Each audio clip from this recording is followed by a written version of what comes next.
shows. We'll be doing about 45 minutes today. Second thing you need to know if you join us for our regular podcast, we are normally an explicit podcast. All right? We're toning it down today. We're in the library, children present, mainly over there. Man on this side of the table. So if you do join us online, be aware we get blue. I'm a saint. The recording right now is going. He's from Canada. He swears it's Canadian, so you can't understand it. Yeah. Listen, I. Now normally we start the show talking about what we did geeky in the week. We then go on to the news of the week, do some emails, but we did something special for this one. Yes.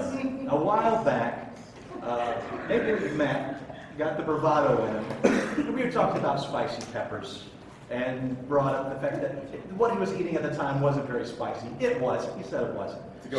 So we started talking about the spiciest pepper out there, which is called the Carolina Reaper. I'm pulling out on my head right now, but it's like 1.5 million Scoville units. Something like that. Something like that. Something like that. So he said on the live show he would be willing to try a Carolina Reaper.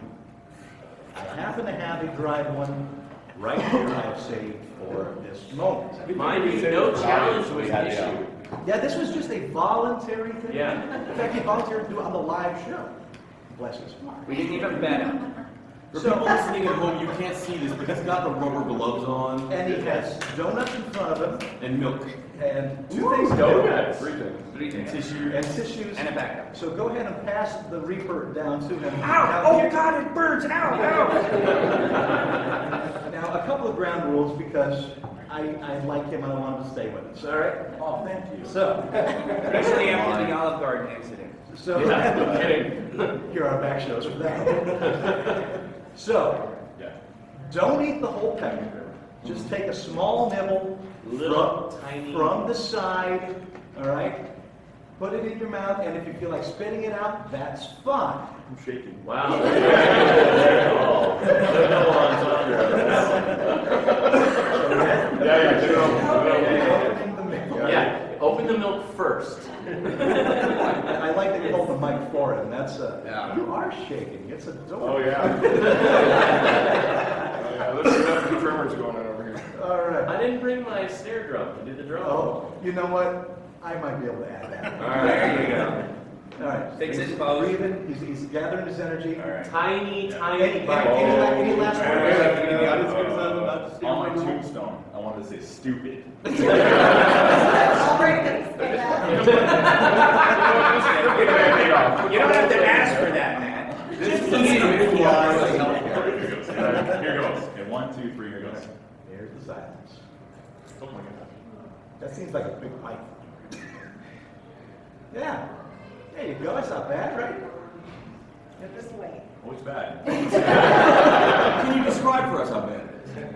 Can you describe the ruckus, sir? Oh my god. Oh lord. Oh, describe the pain in painful detail. It's like lava. First milk go happens. Do I need to break out the defibrillator? Look at this. Look at this. Thumbs Good, up. good. I'm gonna power through it. You're going to power? You're gonna eat the whole pepper? No, no. No. What? Well, okay, what's your definition of power? Because we told him not to. Really? I was doing some, I was looking at YouTube videos and those reactions scared the blown out of proportion. Are they? Look at you. Look at Oh, Yeah, blown out of proportion because they ate the whole pepper. Wow, he is you. getting red. This is not a challenge. I don't want you to eat the whole pepper. No, do not. Okay, come on. Yeah, all right. Bring it up.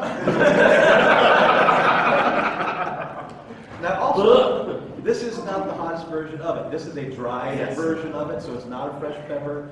A lot of the videos where you see people going into horrible medical things are very fresh peppers. Yes. But, Oh, but Lord. yeah, if you can film them longer, go ahead because it's still kicking. Now, is it getting hotter?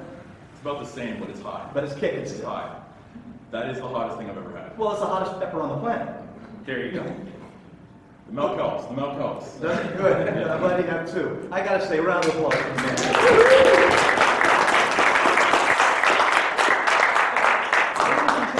show, so he's going to be the sideshow Very during the rest of this. And I have recorded it on video for posterity there, Matt, so.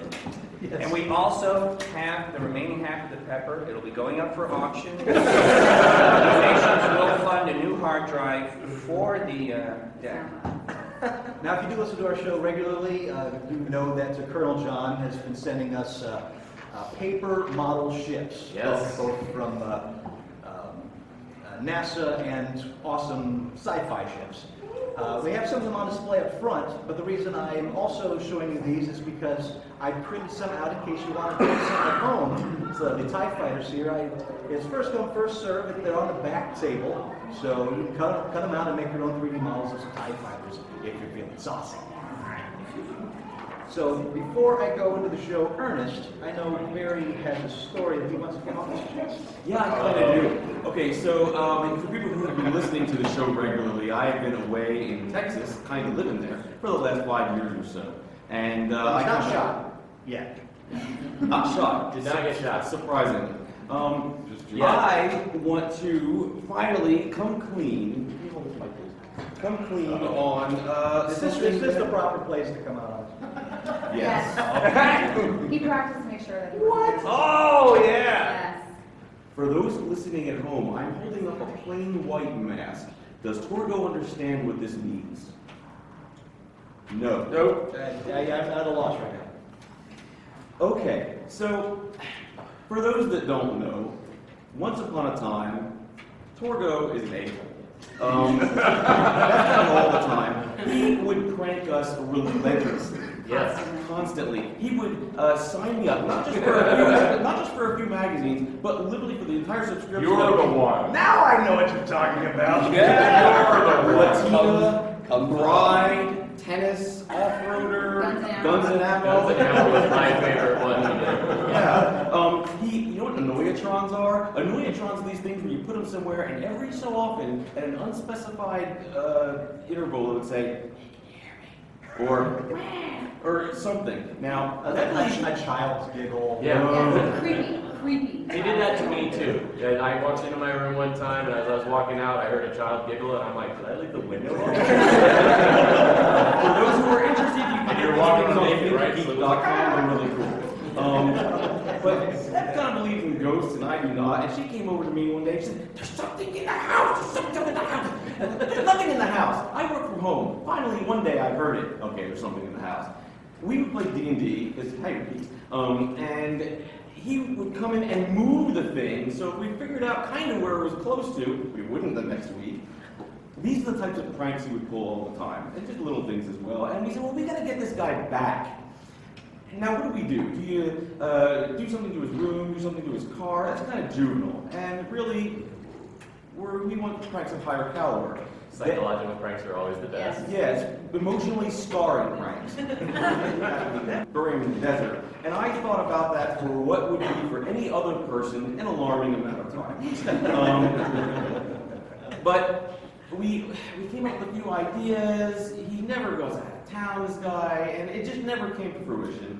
And then eventually I moved to Texas, and the trail went cold and it went dormant in my head. Fast forward to like 4 years, I want to say like 3 years ago, I'm sitting on my couch playing Skyrim. Now, there's a part in Skyrim, if you play this game, where a courier comes up to your character and delivers a letter. And on the letter, there's a black hand that says, "We know." It's part of the Assassin's Brotherhood thing. And I looked at that and I said, oh, wow, that's creepy. It's creepy as heck. Oh my God. And it hit me like a piano from the fourth story. I know exactly what to do. And exactly.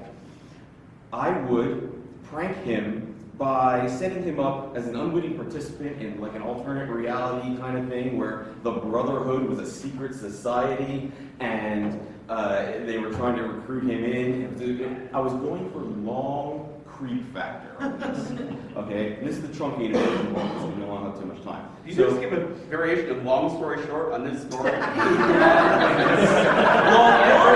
stop taking Now you know what notes. it's like, Andy. Now you know what it's like. Long story short, the parking was ample. Everybody's taking my bits. To be fair, you got like two. So, I'm like, one left.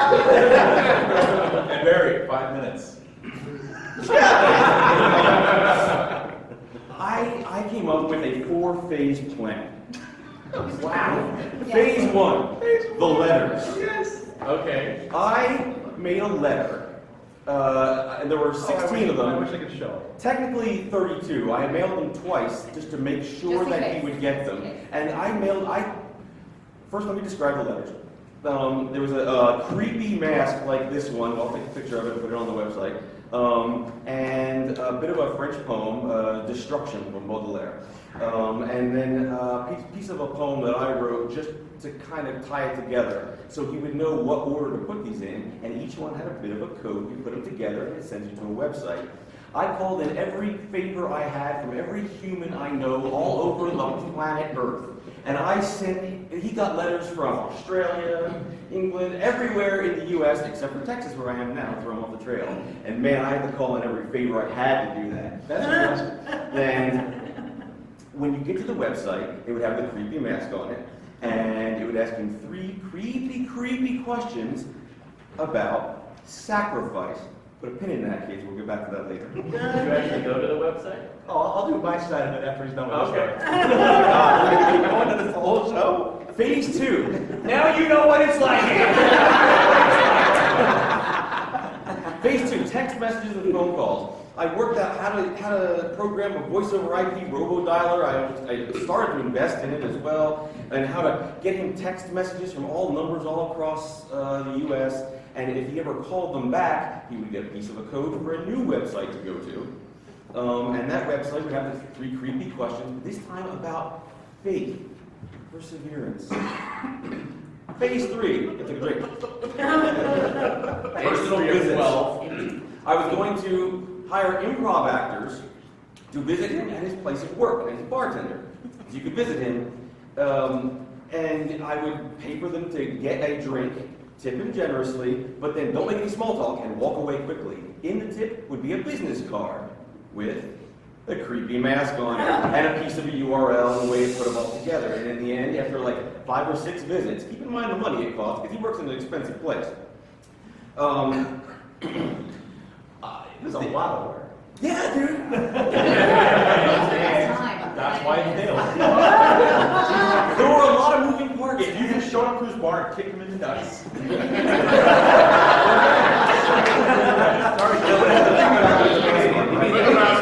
Clark never goes for the simple, though. Go big or go home. And in the end, you'll find out I went home. And you get the 3 creepy questions from the website, and these ones are about loyalty. So, phase 4 is the reveal. He was going to get a very elaborate and expensive invitation when he could not possibly refuse to go to. And I set it out in the future so he'd have plenty of time to take a day off work to do this. Because he works, partner works at night, that kind of thing. Now, for people in Vegas, I was going to rent a chapel in the Artisan Hotel because it's sufficiently creepy and cool. But I had a couple other backup plans as well. Long story short, the parking was ample, so we figured we'd go there. I got 24 of these masks. I was going to order another 24 from China. And I was going to put like a black cloth over the back of them so you can't see their hair. Because some people, like me, I have long hair, you can kind of tell, oh, hey, that's Barry. So, and so when he arrived at this chapel, everyone would turn around and look at him all eyes wide shut style. Sorry, my computer again. Eyes wide shut style. And we'd say, and let me put this mask on. In the creepiest voice I could. That's Stewie.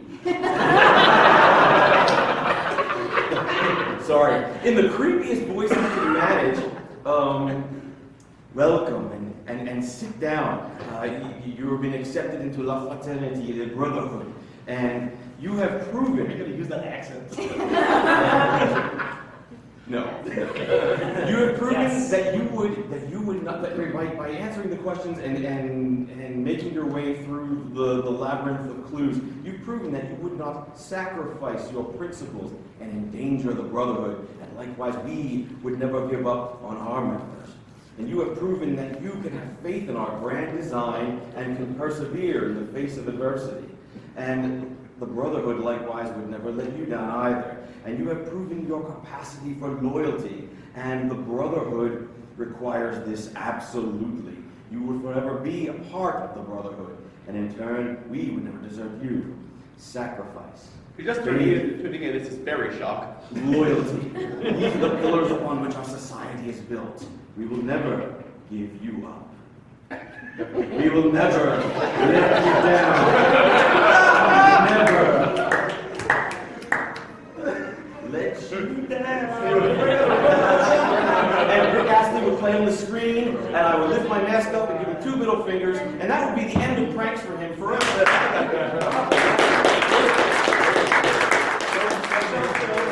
Here's where it all falls apart. So let me tell you what happened on my set. I start receiving these cards from everywhere around the world, duplicates in some cases. And I said, I have a creepy stalker that listens to the podcast. I'm not dealing with this stuff. I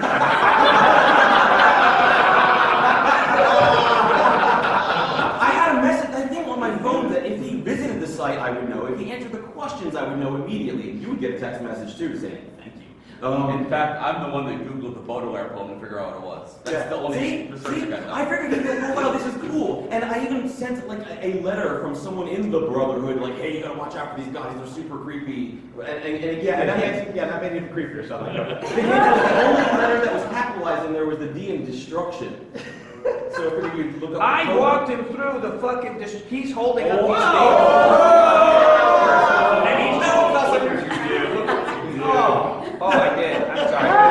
I'm fudging. Walked him Children. Don't ever say that word.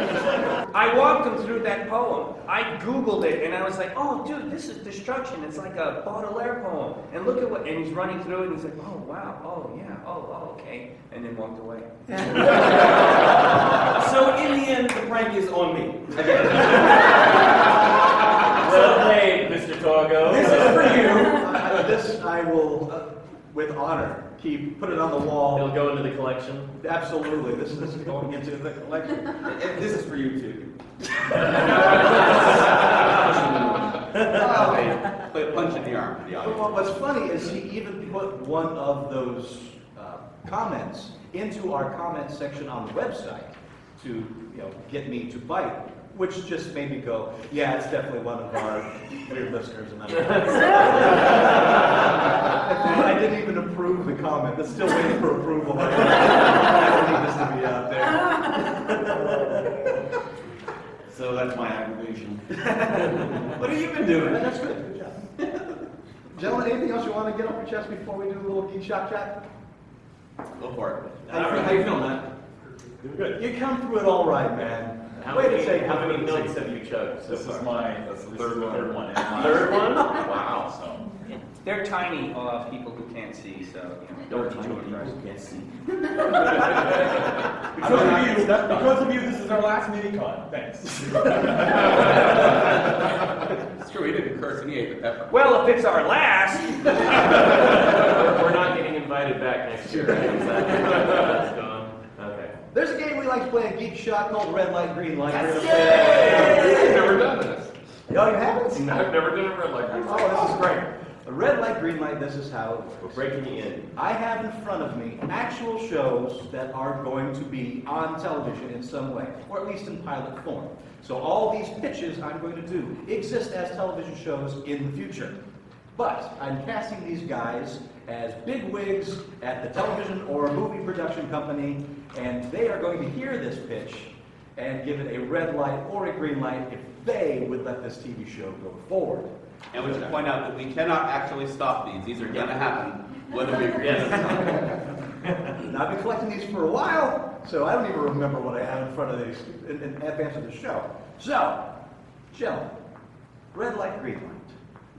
Hulu is going back to Stephen King and J.J. Abrams for its next drama. green light. The streaming service has ordered an anthology called Castle Rock, named after the town featured in many of King's books. The anthology will weave together characters and themes from those novels that use the Castle Rock location. Each season will follow a different set of characters and storylines while interjecting themes and specific characters from previous seasons. Castle Rock is, of course, the fictional Maine town where King's novels and short stories, many of them have been set. First appeared in 1979's The Dead Zone, takes its name from the fictional mountain fort in William Golding's 1954 novel Lord of the Flies. The town has also been featured in Cujo, The Body, Uncle Otto's Truck, This is Todd's Shortcut, The Dark Half, The Sundog, Needful Things, and It Grows on You, amongst others. And Castle Rock becomes the latest King's Abrams drama at Hulu, following the miniseries 11/22/63, about a man trying to stop the assassination of John F. Kennedy. So, gentlemen, lady, this is the pitch. Red light, green light. I stopped listening halfway through, so green light. We gotta role play the correct executive. Green light. Yeah, green light. Yeah, I liked 11/22/63, so green light. So it's American Gothic with Stephen King involved? American Horror Story? American Horror Story, yeah. That's what I see. I'm deaf, by the way, everyone. Green light. All right. Yeah. Green light, yeah, that sounds cool. Cautious green light. Cautious one. Yeah, because of Abrams, and You don't like Abrams? I don't forgive him for Lost. He was not involved in Lost after, what, second season? That was all... Oh, now what are you gonna do, Barry? Well, it's still green light, so it's okay. That's so cautious.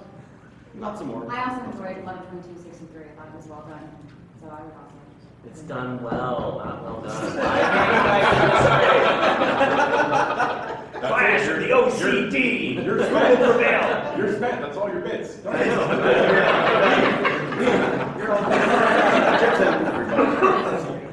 Mike's down. All right, there's a green light across the board. That's rare. Yeah, it That's really rare. is. We usually get at least one red. Yeah, we got Barry in the group. That's super rare. You know, it's because Paul's not here. He would have read those. What else you got? All right, red light, green light. BBC America. American President and GM Sarah Barnett announced that Kevin Smith is set to write, direct, executive produce a new TV series for the network based on Image Comics' supernatural crime series, Sam and Twitch. Really? Quote, they were originally introduced in Spawn, and it's Todd McFarlane's comic book series about these big city homicide detectives who face a series of super grisly crimes that are connected to the occult, Barnett said. It's kind of frightening, sort of gallows humor. It's procedural, but in a very modern, contemporary way. So each episode is closed-ended, though there are certain character serialized aspects to the storytelling. Now these, first introduced in Spawn #1, NYPD detectives Sam Burke, Twitch Williams, were among a few humans who earned the trust of Spawn himself, Al Simmons.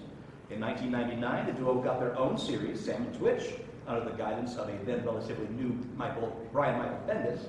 The series was plagued with delays, but left a lasting impression and a pair of fan favorites. And they also appeared in the Spawn animated series and Unnamed in the 1997 Spawn live-action film. Sam and Twitch, BBC America, red light, green light. I do like BBC America, the network itself, but I've never really gotten into Spawn, so red light. That's a better plus, because he has a tendency to announce big projects and then they don't kind of happen. So that would be a kind of cautionary thing there. But if she announced it, it sounds like it's like, I'm a green light. Yeah, I'm a It's great. BBC, it's only, 3 to 6 episodes? Yeah, you can pull it off. Sure. Green light. Yeah, I'm a cautious green light. I'm also green light. I like Kevin Smith's television stuff. Big Skin attest, his episodes that he's been directing for the CW, DC stuff have been really good. So I'm looking forward to seeing how he does with this. So yeah, green light for me. Hard